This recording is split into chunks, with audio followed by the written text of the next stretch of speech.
आज महाराज माता लक्ष्मी का भगवान नारायण का विवाह संपन्न हुआ। इसके बाद दोबारा जब समझ मंथन चालू हुआ तो 9वां रत्न चक्र निकला जो भगवान नारायण को दिया। 10वां रत्न मजरा निकली जो दैत्यों को दी। 11वां शंख निकला जो भगवान नारायण को दिया है। 12वां धनुष निकला भगवान शंकर को दिया। 13वां चंद्रमा निकला वो भगवान शंकर को दिया। और 14वें रत्न महाराज भगवान श्री हरि धनवंतरी रूप में आज अमृत का कलश लेकर प्रकट हो गए। धनवंतरी भगवान की जय। भगवान प्रकट हो गए। आज भगवान ने अमृत देवताओं को प्रदान किया। पर उसी समय आज दैत्यों ने क्या किया कि देवताओं से वो अमृत लिया और लेकर के भाग चले।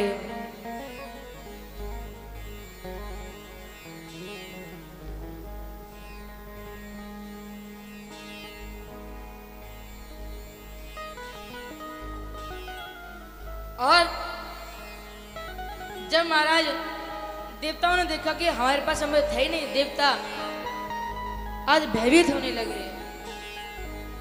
अमृत को तो दैत्य ले गए, अब वह भगवान के पास गए।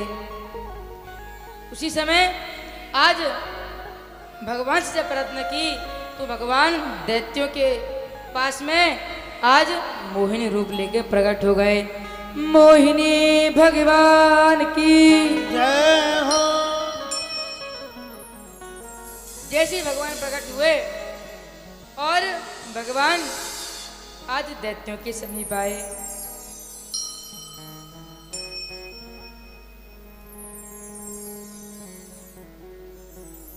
और जब महाराज दैत्यों ने देखा तो आज राजा बलि बोले, हे देवी तुम कौन हो, तुम्हारा परिचय क्या है, कहां जा रही हो? कहा मेरा नाम मोहिनी है। कहा 2 क्षण रुको। कहा क्यों, मैं बिना कार्य की युक्ति नहीं हूं।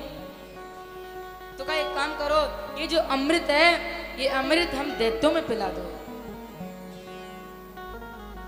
तो आज मोहिनी भगवान बोले कि दैत्यराज एक काम करती हूँ, ये जो जिस पात्र में अमृत है महाराज एक कलश में अमृत है। तो भगवान बोले कि ऊपर का जो पतला पतला है देवताओं को पिला देती हूँ और नीचे का जो गाढ़ा है ये आप पी लेना। अब महाराज एक कलश, क्या गाढ़ा क्या पतला, भगवान की लीला। प्रेम से बोलिए राधे राधे, और जोर से राधे राधे। उसी समय आज क्या हुआ कि देवता लन बना करके बैठ गए और भगवान आज देवताओं को अमृत पिला रहे हैं। अब महाराज वो कलश टेढ़ा होता चला गया, होता चला गया। और उसमें महाराज दैत्यों में एक दैत्य था, उसने विचार किया अगर अमृत खत्म हो गया तो दैत्य को क्या होगा। उसका नाम था महाराज स्वरभानु। वह दैत्य आया और देवताओं का रूप धर के आज वह देवता की पंक्ति में बैठ गया। कहाँ बैठा? सूर्य और चंद्रमा के बीच में बैठ गया। भगवान उसी में अमृत का पान करा दिया। आज महाराज जब सूर्य और चंद्रमा को पता चला कि दैत्य है, भगवान से शिकायत की। भगवान को आया क्रोध, भगवान ने अपने चक्र के द्वारा आज उस राक्षस का उद्धार कर दिया। पर उद्धार होता कैसे? उसने अमृत का पान जो कर लिया। महाराज 1 के 2 हो गए। कौन कौन? राहु और केतु, ये 2 रूप हो गए। इसलिए महाराज राहु केतु की वजह से सूर्य ग्रहण और चंद्र ग्रहण पड़ता है। इसके बाद देवताओं में दैत्यों में युद्ध हुआ, देवासुर संग्राम हुआ। उसमें देवताओं ने दैत्यों को मार दिया है। दैत्य पराजित हो गए, देवता विजयी हुए। पर महाराज जो दैत्यों के जो गुरु हैं शुक्राचार्य, उनको संजीवनी विद्या आती थी। ये कौन सी विद्या है? यदि महाराज किसी को यह विद्या आती हो तो वो मरे हुए को भी जीवित कर सकता है। तो शुक्राचार्य जी ने महाराज एक एक करके सभी को जीवित कर दिया।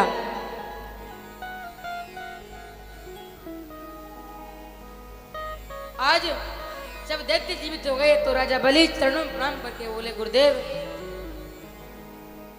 देवताओं ने हमारे साथ छल किया है, अब कोई ऐसा उपाय बताओ कि जिससे देवताओं को उन्होंने जो ये किया है उसका फल उन्हें प्राप्त हो जाए।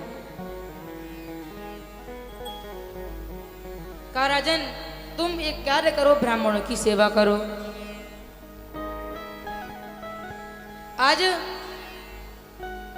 राजा बलि ने बहुत ब्राह्मणों की जब सेवा की तो आज ब्राह्मणों ने आशीर्वाद दिया और आशीर्वाद स्वरूप एक तेजो में रथ दिया है और कहा, राजन, इस रथ को तुम ले जाओ और जब तुम इस पर बैठ के युद्ध करोगे तो यदि इंद्र भी तुम्हारे सामने आ जाए तो उसे भी पराजित होना पड़ेगा।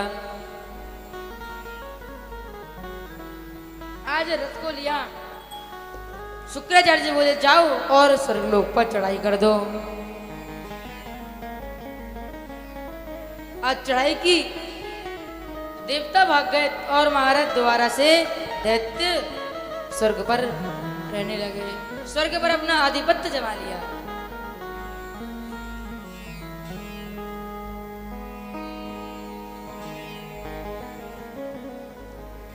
इसके बाद सभी देवी देवता आज किसके पास गए? ब्रह्मा जी के पास गए और ब्रह्मा जी से बोले कि आप रक्षा कीजिए। ब्रह्मा जी ने कहा कि जिन पर ब्राह्मणों का आशीर्वाद होता है उनकी रक्षा स्वयं मैं भी नहीं कर सकता। कहा, यदि तुम्हारी रक्षा हो सकती है, कैसे? कहा, अपनी माता अदिति के पास जाओ। आज सभी देवी देवता माता अदिति के पास गए हैं। कहा, माता, हमारा राज्य छिन गया, आप कोई ऐसा उपाय करो जिससे हमें राज्य वापस प्राप्त हो जाए। कहा, ठीक है। तो आज माता अदिति ने अपने पति से कहा, कश्यप ऋषि से कहा है,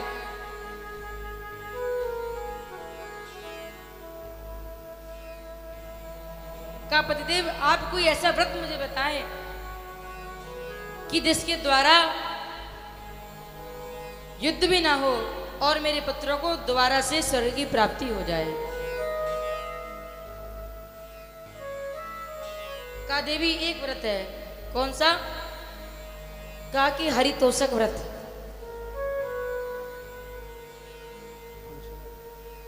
इस व्रत के बारे में बताया है।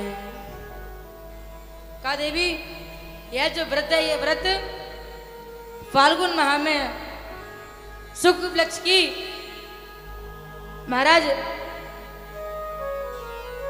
द्वादशी तक चलता है और इसके नियम है कि मिट्टी के भगवान बनाना, उनकी पूजा करना, उनकी सेवा करना, मौन रहना, भगवान का भजन करना। और यदि तुम ऐसा 12 दिन तक करोगी तो भगवान तुमको स्वप्न में दर्शन देंगे और जब भगवान तुमको स्वप्न में दर्शन दें तो जो तुम्हारी इच्छा हो सो मांग लेना। कहा, ठीक है। आज माता अदिति ने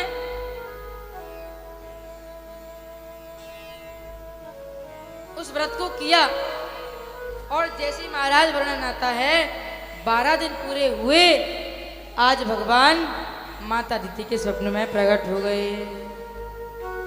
कहा, माता, क्या चाहती हो आप? तो और माता अदिति बोली, यज्ञ सयज्ञ पुरुषा च्युततीर्थ पाद तीर्थ श्रवः श्रवण मंगल नामधे आपन्न लोक व्रजिनोपसमोदयाद्य समनः क्रदीश भगवन् नसि दीननाथ।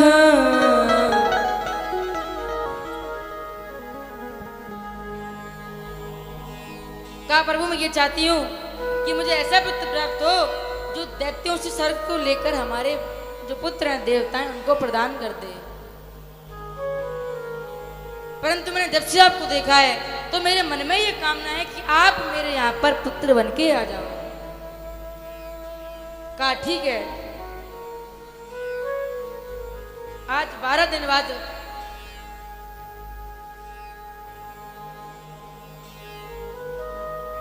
व्रत को पूरा करके भगवान का आशीर्वाद प्राप्त करके जब माता आई तो आज कश्यप ऋषि ने पूछ लिया, देवी क्या भगवान के दर्शन हुए? तो माता को वो बात याद आ गई जो भगवान ने कही थी कि मैं आपके यहाँ पुत्र बन के आऊंगा, ये बात आप किसी से मत कहना। तो आज माता अदिति कुछ बोली नहीं है, परंतु कश्यप ऋषि समझ गए कि जल्दी ही भगवान का अवतार होने वाला है।